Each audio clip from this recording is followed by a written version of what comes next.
because of what I have done behind me, right? Because of the path I've already walked.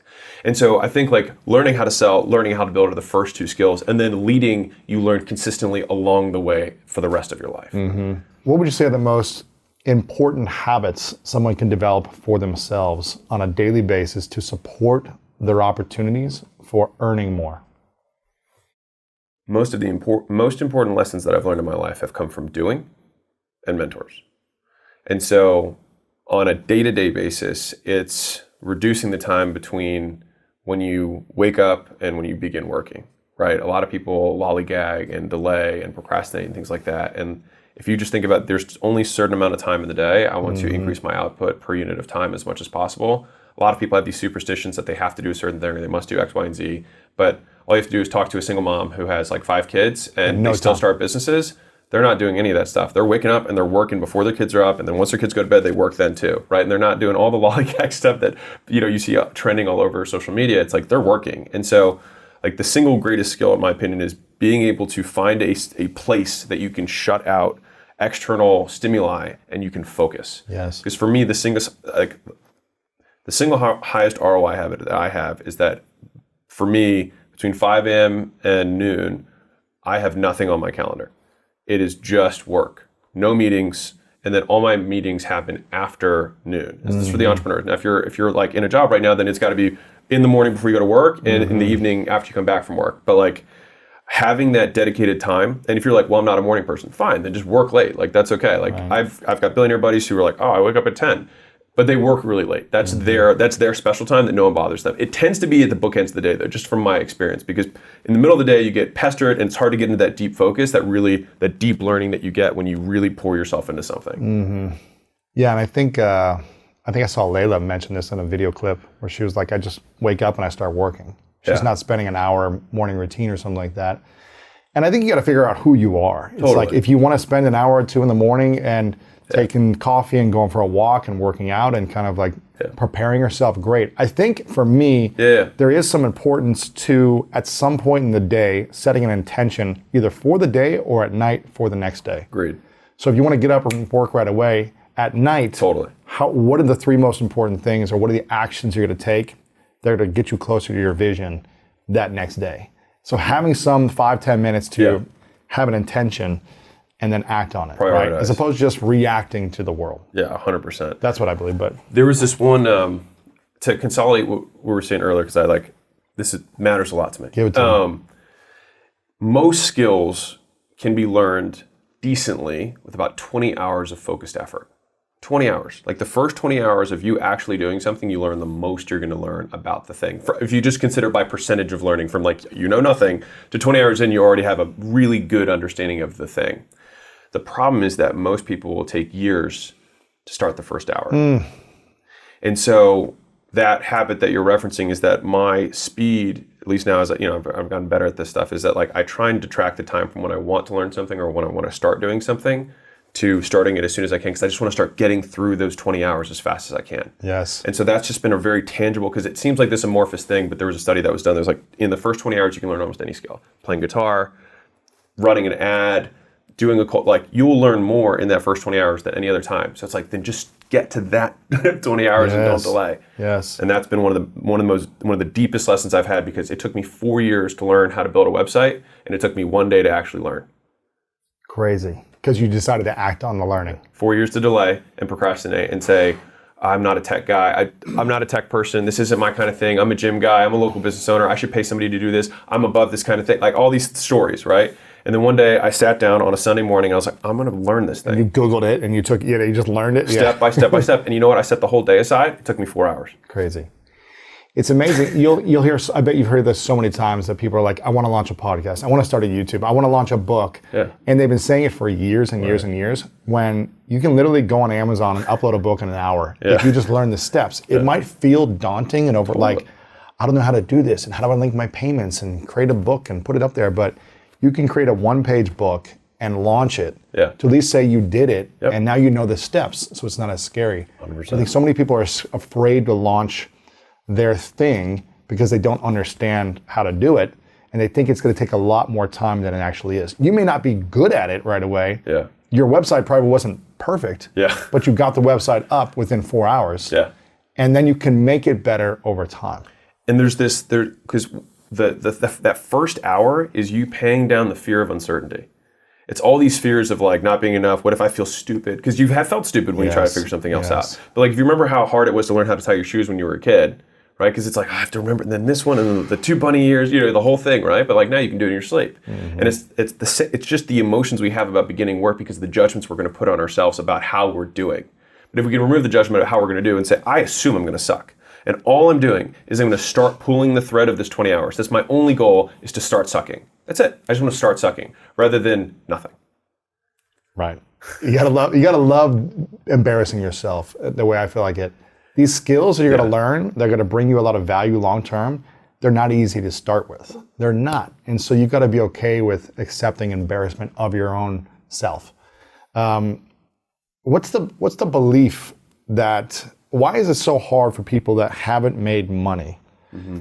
Let's talk about like the daunting number for a lot of people, which is 7 figures. Okay. It was hard for me to get over the hump mentally and psychologically of like, how do I go from $5,000 a month to $10,000, then $10,000 to $20,000, and then how do you get a business? I'm talking about business owners. How do you get it to 6 figures and then to the 7-figure mark as a business owner? Do we overcomplicate money in our minds if we've been taught stories as kids or been taught beliefs about it? And how do we get over the overcomplication of making 7 figures as entrepreneurs?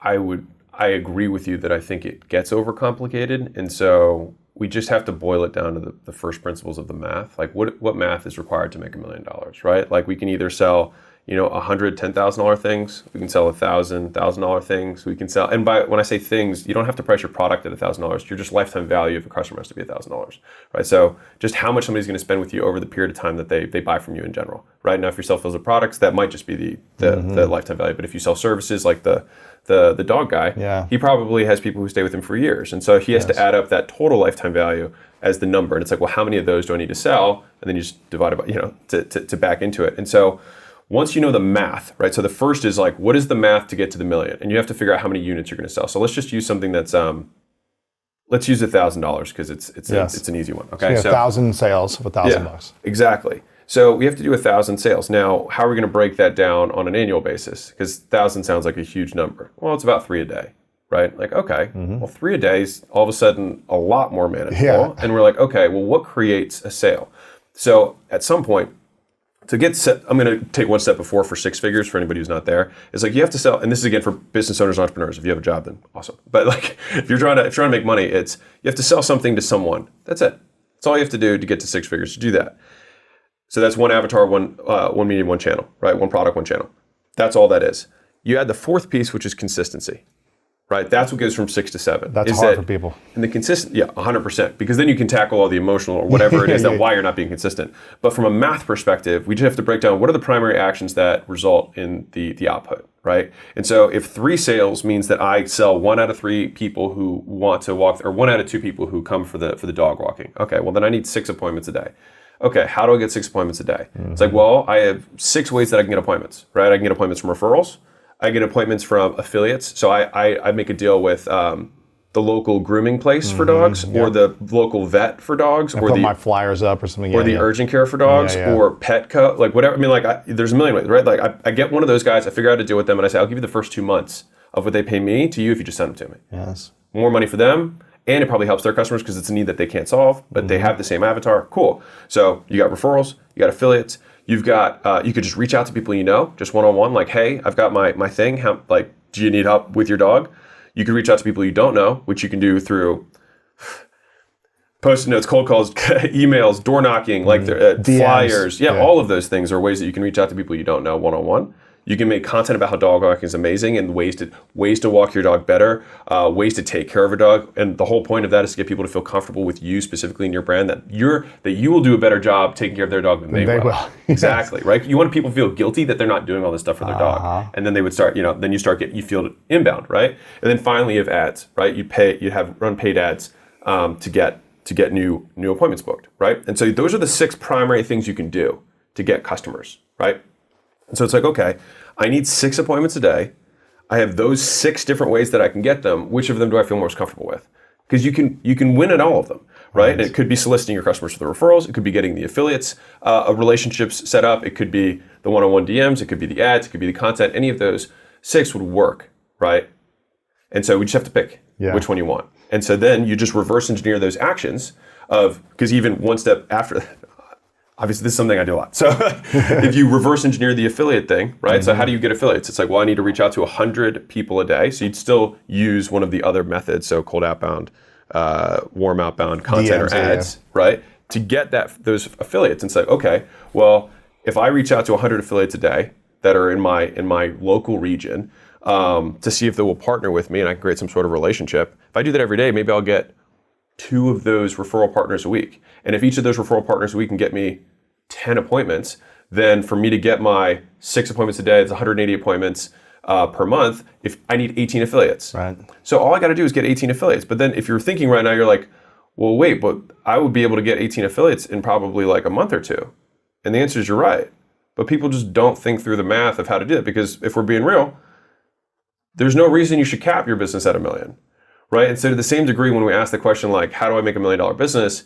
You also think in increments that somebody who's trying to make $1 million thinks in, right? Because I got asked on this TikTok, so they gave me this prompt. They said, hey, Alex, how would you make 6 figures a year? That was the question. And my immediate response was, I would sell something for $100,000 and then figure out what I would do for the rest of the year. Yeah. And so it's like these people think about money differently. You know what I mean? Mm-hmm. And so if you think about how do I build this thing into like 100 million, and you have to think of a number that's as high as you can fathom, right? If you can't fathom 100 million, then don't think that. But like as high as you can mathematically fathom. So it might be $10 million. Okay. Think like how many dogs would I need to walk? And you just reverse the math into what you need, right? And then how many people I need to hire and how many, Exactly. And then you start with the inputs, because in the beginning, the only inputs you have is going to be the content, it's going to be running the ads, it's going to be doing the warm, it's going to be do the reach outs. That's it. Those are the inputs. And then everything else is going to stem from that. And then what will happen is if you have the advertising machine on the front end to bring people in, the bottleneck becomes your leading rather than the selling and the product. You're leading, yes. Right. And so then the focus then becomes, how do I use that same, if you really want to get deep on those, how do I use that same skill set of advertising and then shift it to my internal? Because I still have to do warm reach outs, I still have to run ads, I still have to make content, I still can have affiliates or get referrals from my employees to get more team. Mm-hmm. And so every business has 2 funnels. You have the front end funnel that gets you customers and the back end funnel that gets you team. And so as you crank this guy, you need to crank this one. And then that's how you can scale these things to the moon without stopping. Right. Is it harder to get leads and sales or harder to build a powerful team with the right culture? I think they're both hard and both easy for different people. Yeah. You know what I mean? Like Layla naturally is very good at the back end funnel. I mean, she's so good at building culture, but she has this thing that she's kind of spoken over me from a belief standpoint, which is if you are a really good marketer, a really good salesman, a lot of them are like, oh, I'm not a good leader, I'm not a good operator, I'm not a good whatever. And she's like, if you can sell all those people and influence all those people, you can use that same skill set and just face internally to your team. It was a nice belief shift for me, or belief breaker for me. I was like, she's totally right. Mm-hmm. And so to the point that you were making earlier, like leading is selling and influencing, a lot of it really comes down to being able to move people and being able to clearly communicate what you want. Why do you think it's so hard for people to overcome their limiting beliefs around money in general? A lot of people were told things about the world that were not true and they take them as fact. And so they're making their decision calculus off of something that is not true. And so they're making conclusions off of false data. And that's why they can't see it, because what they're basing their assumptions on is false. Mm-hmm. Right? But they've been believing it for so long. Yeah. So how do they change that belief when it's been baked in their psyche for decades? Yeah. I think that the way that the biggest beliefs have been broken for me have been one of 2 ways. Reality proves me wrong, or someone tells me a story and gives me evidence from their lives. Like I remember when we went to a mastermind and we were just starting out. I was not making a ton of money.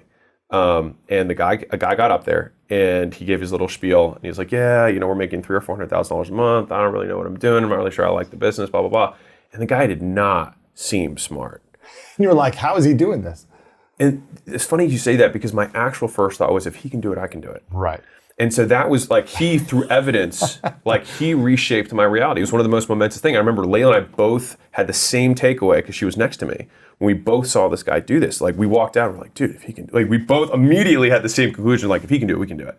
And so I think that that's like, how do you either have reality prove you wrong, or someone else is that reality for you where they tell their story about, hey, I used to feel the same way. I used to think this thing.